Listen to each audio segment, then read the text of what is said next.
ഹജ്ജിന് മുന്നോടിയായി മക്കയിലെ ചരിത്ര സ്ഥലങ്ങളിലേക്ക് സന്ദർശനം നടത്തിയ ഹാജിമാർ ഹജ്ജ് കർമ്മങ്ങൾ നടക്കുന്ന പ്രദേശങ്ങളിലും തീർത്ഥാടകരുടെ മുഖ്യ സന്ദർശന ഇടമാണ്.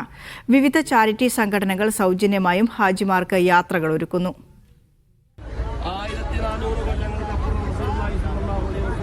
സ്ത്രീയുടെയും പുരുഷന്റെയും സ്ഥാനത്തെക്കുറിച്ചും അവകാശത്തെക്കുറിച്ചും കടമയെക്കുറിച്ചും നിങ്ങൾ സ്ത്രീകളുടെ കാര്യത്തിൽ പ്രത്യേകമായി ശ്രദ്ധിക്കുക. മക്കയിലെ ചരിത്ര പ്രധാന സ്ഥലങ്ങൾ സന്ദർശിക്കുന്ന തിരക്കിലാണ് തീർത്ഥാടകർ. മുഹമ്മദ് നബിക്ക് പ്രവാചകത്വം ലഭിച്ച ഹിറാ ഗുഹയാണ് സന്ദർശനത്തിൽ ഒന്നാമത്. മക്കയിൽ നിന്നും മദീനയിലേക്ക് പലായനം ചെയ്യവേ പ്രവാചകനും അനുചരനും ശത്രുക്കളിൽ നിന്നും മാറി നിന്ന സൗർ ഗുഹയും സന്ദർശകരുടെ പട്ടികയിലുണ്ട്. മക്കയിലെ പുരാവസ്തുക്കൾ സൂക്ഷിച്ച 2 മ്യൂസിയങ്ങൾ തുടങ്ങിയവയും സന്ദർശകർക്ക് ഏറെ പ്രിയപ്പെട്ടതാണ്.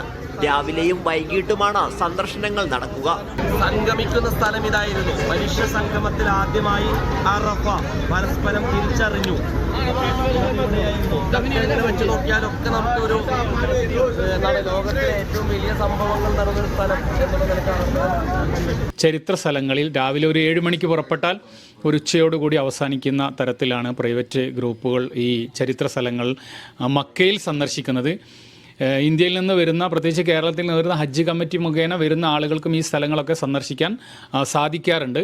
ചിലപ്പോഴൊക്കെ സന്നദ്ധ സംഘടനകൾ KMCCയും തനിമ പോലുള്ളവരൊക്കെ ഇവിടെ ബസ്സുകൾ ഏർപ്പെടുത്തി ഹാജിമാരെ നേരത്തെ ബുക്കിംഗ് സ്വീകരിച്ച് കൊണ്ടുപോയി കാണിച്ചു കൊടുക്കുകയും ഹജ്ജിലെ പുണ്യകേന്ദ്രങ്ങളായ അറഫ, മിന, മുസ്ദലിഫ, ജംറാത്ത് എന്നിവയും ഹജ്ജിന് മുൻപ് ഹാജിമാർ സന്ദർശിച്ച് മനസ്സിലാക്കും.